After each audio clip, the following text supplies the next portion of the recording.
há 8 anos atrás, meu filho faleceu com 20 anos de idade, meu filho mais novo. E foi uma morte repentina, ele teve uma parada cardíaca num lugar distante da nossa casa. E era um menino assim, muito saudável, tinha passado para a Universidade Estadual de Direito, estava com os amigos, feliz. E foi realmente um trauma grande para todos nós a partida dele. Não podia imaginar que ele ia desencarnar tão cedo. Depois que ele se foi, fez sentido muita coisa para mim, assim, a pressa que ele tinha de viver, a maneira como ele lidava com a vida corpórea, muito preocupado com a vida corpórea, muito autossuficiente. Mas eu não podia imaginar que ele iria nos deixar.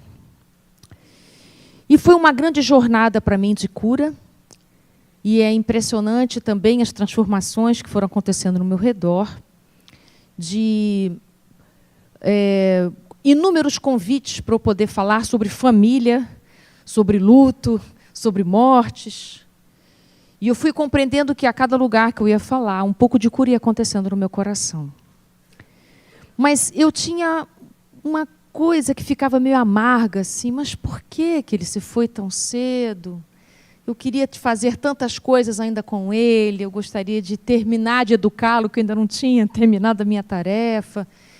E tinha dias que eu me sentia meio assim, bom, então agora o que eu vou fazer com a minha vida, né? Que direção nova dar para a minha vida? E o luto é mesmo esse momento em que a gente perde um pouco o sentido de existir temporariamente, até a gente tecer de novo uma nova orientação, um novo caminho, voltar a confiar na vida. E passei por todos aqueles momentos difíceis, que é enterrar o filho, desarrumar o quarto, mudar de casa, o que vamos fazer daqui para frente.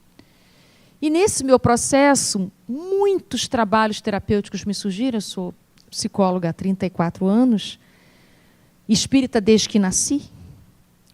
E essas duas áreas me ajudaram muito a me recuperar. E o trabalho que eu fui fazendo na casa espírita foi o meu esteio. Foi aonde eu pude fincar as minhas raízes de volta e compreender que a cada momento que a gente faz o trabalho de abertura na direção do outro, a espiritualidade tem condição de nos ajudar. E eu fui procurando também outros trabalhos terapêuticos para comigo. Eu ia para a beira do mar, eu me sentava e deixava as costas numa árvore bem alta. Isso me fazia sentir pequena diante de Deus, entregava meu choro e a minha tristeza nesses lugares grandes. Tudo que era grande me atraía muito. Uma floresta, um mar, uma montanha. Isso pacificava o meu coração. E eu fazia as minhas conversas longas com Deus, de saudade, de falta. E assim eu fui me recuperando muito bem. E assim se passaram os anos e eu nunca tive notícias sobre ele. Embora na minha casa tenha reunião mediúnica, não existe trabalho particular, né? A gente fica achando que tem, né?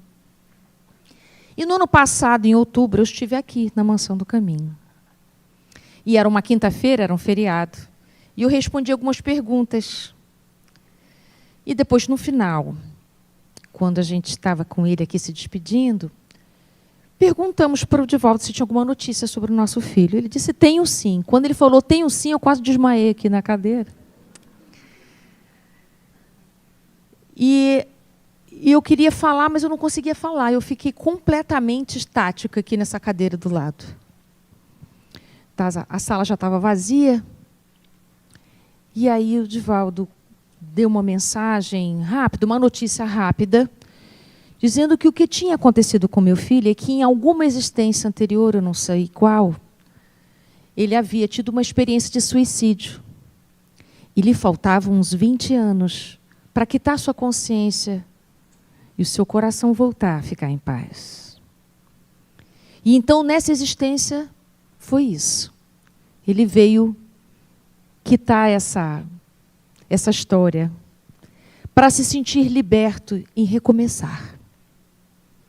Eu não consegui perguntar absolutamente nada, eu não sabia nem como sair da cadeira, bem da verdade, mas o meu coração, eu tive assim, uma libertação no meu coração. não tinha mais lamento algum, como não tenho até agora, nada. E eu comecei a sentir muita alegria de poder perceber que agora meu filho está livre para recomeçar uma nova história, recomeçar agora liberto, escrever com responsabilidade uma nova existência, aprender a não desistir, suportar as adversidades que vierem. E isso foi uma grande libertação, não só para o meu coração, para o coração do meu marido, mas principalmente para os irmãos. Porque quando um irmão se vai, os irmãos que ficam têm dificuldade de ficar, de se sentirem com direito de viver, já que o irmão não está. Então nós fazíamos, por exemplo, alguma viagem em família, e era difícil para os meus filhos se sentirem com direito de viajar e de viver coisas boas, como se quando alguém morre, a gente não pudesse mais ter o direito de ser feliz. Então nós fomos reconstruindo tudo isso. Quanto mais feliz a gente estiver, mais feliz ele fica. Porque é pesado para quem está no mundo espiritual perceber que seus amores estão do lado de cá, pesarosos, tristes, paralisados. Então, quando eles percebem que a nossa vida também continuou como a dele continua, o coração dele também fica livre. Dele, dela, deles. Então, eu fui compreendendo, sentindo, não que eu não soubesse, eu sei de tudo isso. Mas uma outra coisa é o tempo do coração. Porque o tempo do sentimento, ele não é igual ao tempo dos acontecimentos. Você é capaz de enterrar uma pessoa hoje de manhã e de tarde e achar que ela vai bater na porta e entrar. Porque não é uma coisa do pensamento. É algo que a nossa alma precisa de tempo para processar e poder arrumar novamente, retirar aquela presença física do futuro e podermos lidar com o vazio que fica e podermos preencher com novos sonhos, novas histórias, novos projetos. E aí nós fizemos uma coisa muito boa na nossa casa. Eu tinha recebido um convite, isso logo assim que ele faleceu, da Web Rádio Fraternidade, de fazer um programa em áudio em que 10 minutos eu pudesse falar sobre o assunto que eu quisesse sobre o Espiritismo. E foi assim que nasceu o programa Palavras para a Alma.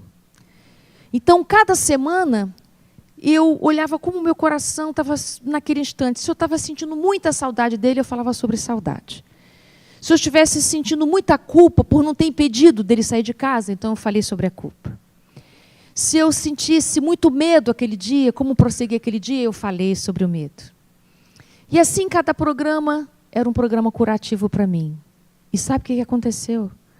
As pessoas me escreviam dizendo que elas estavam se curando sem nem saber o que estava acontecendo comigo. Então, o trabalho do bem é isso, a gente se cura curando.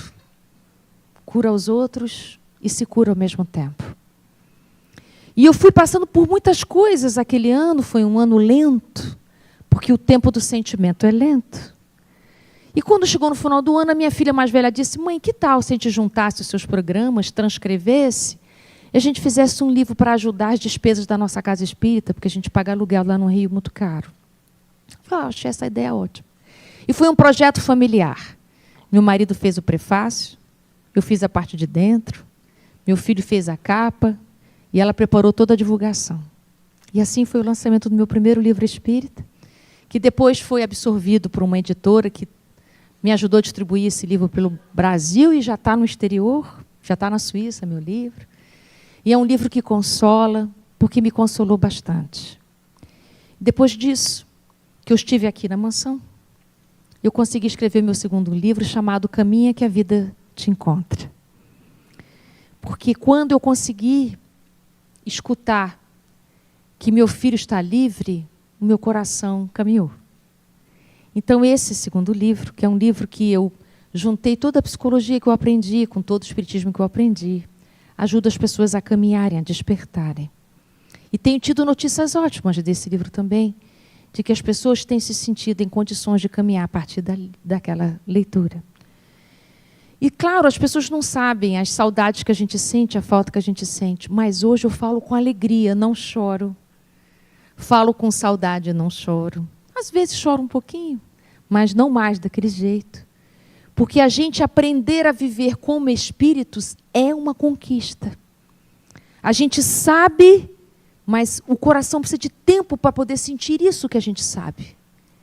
Então, a nossa compreensão intelectual, cognitiva, para poder unir com os nossos quereres, que são antagônicos ao que a gente sabe, é um grande trabalho diário. Então, na hora das preces, na hora das orações que nós fazemos lá em casa, na hora do culto do lar que nós fazemos, nós lembramos dele com alegria. Então, nós comemos, às vezes, a comida que ele mais gostava de comer, olhamos as fotos com alegria, fazemos preces para ele. Às vezes, a gente sente a presença dele lá em casa, né? A gente começa a lembrar muito dele. Você lembrou? Então, ele está por aqui. Parece um perfume que passa. É assim. Como se todo mundo tivesse sentido um cheirinho de alfazema, de lavanda. Eu falo, meu filho, fala, minha filha, fala, meu marido, fala. A moça que trabalha lá em casa também fala. Eu falei assim, ó, ele passou. Então, eu sei que ele tem, às vezes, algumas concessões de nos visitar. E é assim que é. Ele tem o merecimento de nos visitar e nós temos o merecimento de recebê-lo. E todas as vezes que eu faço palestra, que eu faço estudo, eu imagino ele sentado numa cadeira. E ele falava uma coisa muito engraçada para a gente, para mim, principalmente. Ele frequentou evangelização e mocidade espírita, mas ele não conseguia entender como é que eu falava no Brasil inteiro e não ganhava dinheiro nenhum com isso. Eu não entendo, mãe. Você já era para estar rica de tanta palestra que você faz. Eu disse, meu filho, mas eu sou rica. Eu sou mega rica. Só que a riqueza que eu sinto não é dessa que você está falando.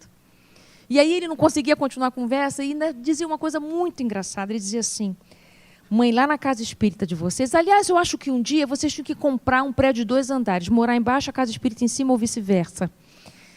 Mas lá na casa espírita de vocês, é assim, todo mundo ama todo mundo. O grande, o baixo, o bonito, o feio, todo mundo é maravilhoso lá na sua casa espírita. Eu falei, mas é claro, porque lá é a antessala da regeneração. Lá a gente treina, você não sabe o que é treino?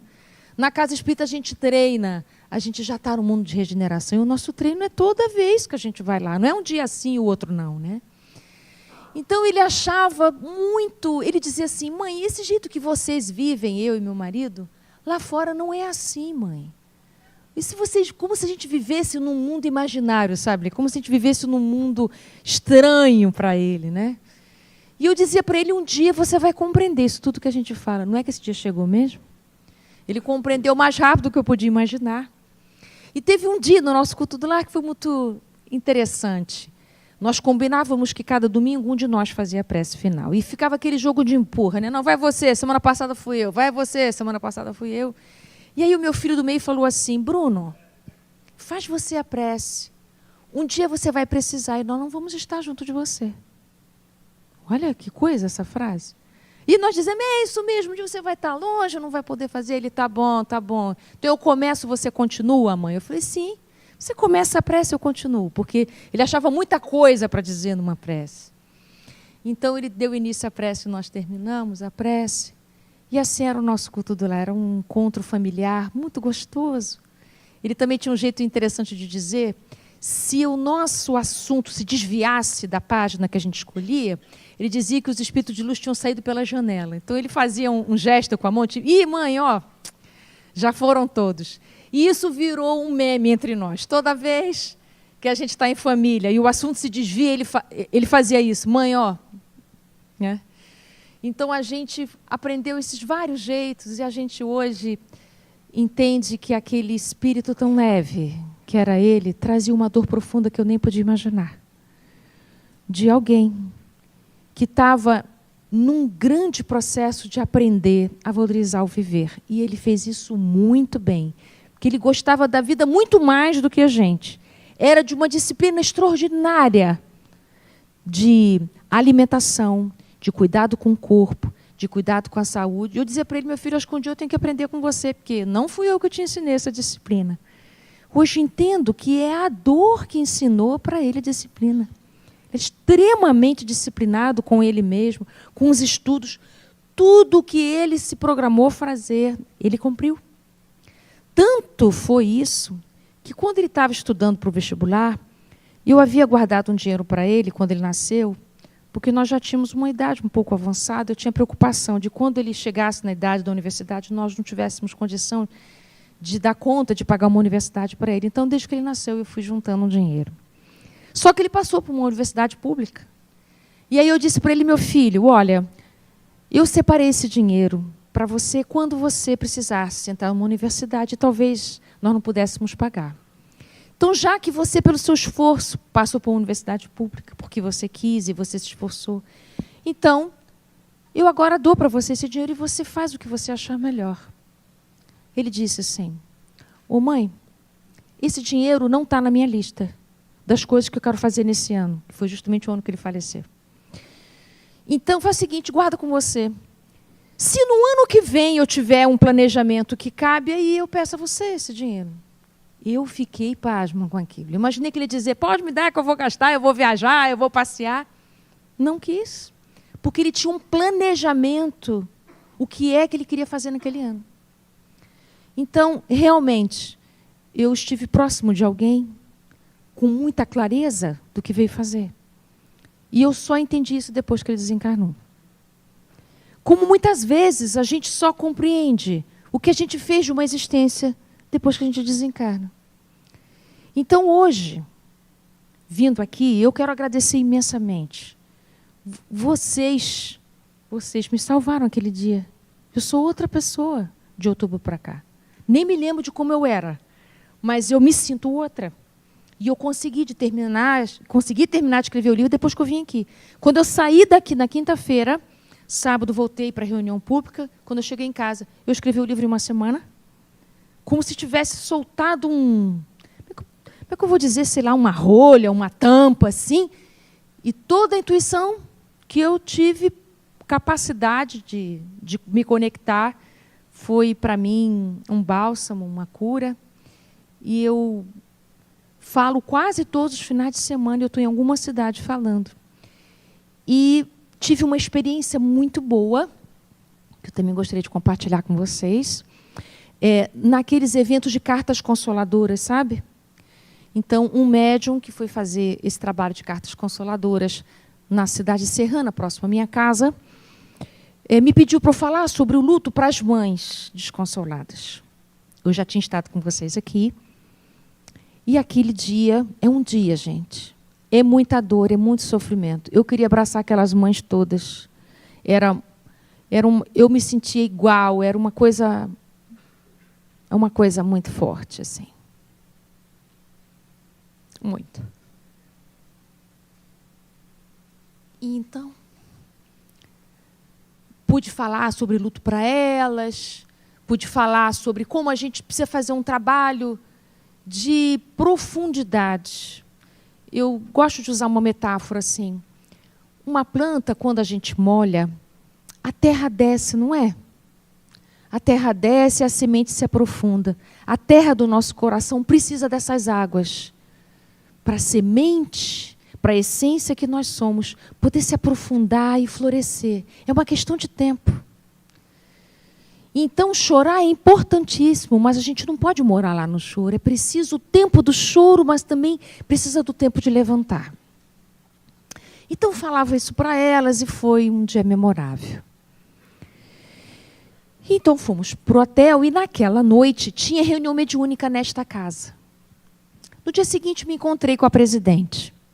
E ela me contou um fenômeno lindíssimo que eu gostaria de compartilhar, porque é bom para todas as mães e pais saberem disso. Ela contou que comunicou-se o espírito de um jovem, não era meu filho, não, o espírito de um jovem, que havia estado o dia inteiro naquele lugar das cartas consoladoras, só que do lado de fora. Ele sabia que a mãe estava dentro e ele estava doido para comunicar a ela que ele estava vivo, mas ele não conseguia entrar. Ele tinha vários companheiros e eram de uma vibração densa.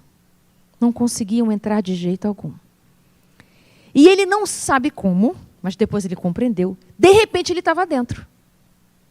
Olhava para o médium, mas não conseguia se comunicar com ele. Ele queria dizer, avisa para minha mãe que eu estou vivo. Mas ele não conseguia, energeticamente, essa afinidade para conseguir se comunicar. Eu acho que ele estava muito perturbado espiritualmente. Mas ele via a mãe, no público, orando por ele. E as orações dessa mulher eram para ele um bálsamo em suas feridas. Ele sentiu profundo alívio. Um pouco de ansiedade para se comunicar sem poder. Até que um espírito trabalhador ali da casa falou para ele: fica, que hoje à noite você vai se sentir bem melhor. E ele ficou e trouxe essa comunicação que eu estou contando para vocês. Essa mulher, que a gente não sabe quem é, foi para casa sem saber que seu filho estava tão perto. Mas eu tenho certeza absoluta que ela saiu melhor. E ele saiu curado dessa reunião. Foi atendido, acolhido e seguiu o seu caminho. Eu estou compartilhando essa história com vocês para poder dizer a força da oração. A força da oração trouxe esse rapaz em desequilíbrio do lado de fora para dentro da casa espírita e para continuar o seu processo de crescimento. Então a oração tem um poder que às vezes a gente faz oração de um jeito meio banal, mas é o poder do amor que tem na oração. O que significa para um filho escutar a sua mãe dizer: meu filho, vem, eu amo você. Você é a coisa mais importante para mim nesse mundo. Que você esteja bem onde você estiver. Nós vamos nos encontrar um dia, mas a gente já se encontra pelo pensamento. Sinta, meu filho, dê um passo na direção de Deus. O seu lugar é entre os bons. Deixa a sua essência vir. O que significa para um filho escutar isso? Alguém em sofrimento. É muito. E nas minhas andanças eu tive uma outra experiência significativa num presídio em Minas Gerais, Tupaciguara. E pediram para eu falar para os presos. Eu morro de medo, nem nunca tinha entrado num presídio na minha vida. E era um grupo de presos que estão num trabalho, é uma ONG que faz esse trabalho, de poder ajudá-los no processo de retorno para seus lares, depois da sentença terminada. Era em torno dos 25 homens. E eu disse: meu Deus, o que é que eu vou falar? Meu Deus, o que é que eu vou falar? O que se fala para pessoas? Eu não tenho a menor ideia, eu nunca passei por isso. O que é que eu vou dizer? Então, sentei com eles, éramos numa roda, e a moça que coordena os trabalhos apresentou, e ela trouxe uma música que falava sobre luz. E aí comecei a falar para eles que todos nós temos uma luz de dentro, que nos acompanha desde que a gente nasce, até a gente desencarnar. E aí então perguntei para eles: vocês reconhecem essa luz em vocês? Eu gostaria que vocês falassem da luz que há dentro. Estava pensando na candeia, mas eu ainda não tinha falado. E aí eles começaram a falar dos crimes. Eu falei: não, nós aqui não vamos falar sobre os crimes. Nós vamos falar da luz. Eu gostaria que vocês se lembrassem de quando vocês eram pequenos. Não havia luz lá? Algo que vocês sentiam, que vocês gostavam de ser. E foi uma coisa linda, gente. Eles começaram a lembrar de suas mães, começaram a lembrar de seus irmãos, de suas famílias, de seus laços. E eu fui perguntando: então qual era a sua luz? E eles foram falando: perseverança, fé, confiança, amizade, afeto. Até que chegou um que disse assim: sabe, dona, eu não sei dar nome a essa luz que eu tenho, mas eu tenho uma certeza que a nossa vida vem de longe. Mas é verdade, a nossa vida vem de longe. A nossa vida não começa aqui. Vem de muito longe. Aí ele ficou: é verdade? Eu falei: claro que vem de muito longe. Você pensa que é a primeira vez que nós estamos nos encontrando aqui? Você pensa que é a primeira vez que você está tendo essa experiência? E aí, então, eu pedi para eles se levantarem, e era um grupo, assim, dos 20 e poucos, e eu coloquei ele perto de mim, olhando os 20 e tantos. Eu digo: imagina, esse longe que você fala, eu vou chamar de Deus. A nossa vida vem de Deus. A sua luz, que mora no seu coração, vem de Deus. É divina a sua luz. Ela vem de muito longe, atravessou muitas pessoas até chegar a você, essa vida que você tem. Você só tem vida Porque todas essas pessoas, antes de você, tiveram a coragem de viver e de lutar. Como você se sente quando você olha todas elas? Ele começou a chorar. E eu me sinto muito grato. Tenho uma vontade de fazer uma coisa boa com a minha vida. Senhor, você lembrou da sua luz. É isso. Quando a gente se conecta com a nossa origem divina, a gente tem vontade de fazer uma coisa muito boa com a nossa vida. Então você pode dizer isso? Ele disse, gente, em voz alta, eu vou fazer algo de muito bom com a minha vida, a partir de hoje. E assim todos foram falando. E eu perguntei, quem mais gostaria de experimentar esse lugar que ele está experimentando? Vários quiseram, alguns não, outros quiseram. Jovens. Todos eram jovens. Eu imaginei eu sendo mãe daqueles jovens, olhando filhos desviados de seu destino. Mas eu também pude ver neles uma força de recomeço. Eu não sei se eles terão sustentação. Mas eu me conectei com aquelas mães naquele momento. Não sei se estão vivas, se estão mortas, mas eu tenho certeza que todas elas queriam que seus filhos tivessem um destino diferente, como todas nós queremos. Todas nós queremos o melhor para os nossos filhos, como os nossos pais, como os nossos avós, e assim. Então, nesse dia que a gente fala de morte, nós estamos falando, na verdade, de vida eterna, que todos nós somos, e estamos aqui de passagem, num corpo, numa história, num nome, numa identidade. Mas todos nós somos seres espirituais, numa grande viagem, que a gente não lembra como começou, não sabemos como é que será amanhã, mas enquanto ela dura, que a gente possa fazer o melhor. Em homenagem a nós, em homenagem aos que virão, em homenagem aos que já vieram e estão assistindo, né, a nossa trajetória e torcendo pelo melhor. É isso, meus amigos. Muito obrigado pela chance, pela conversa. Né? Obrigada. Neste ambiente, descendo sobre nós, vibrando em nossa mente,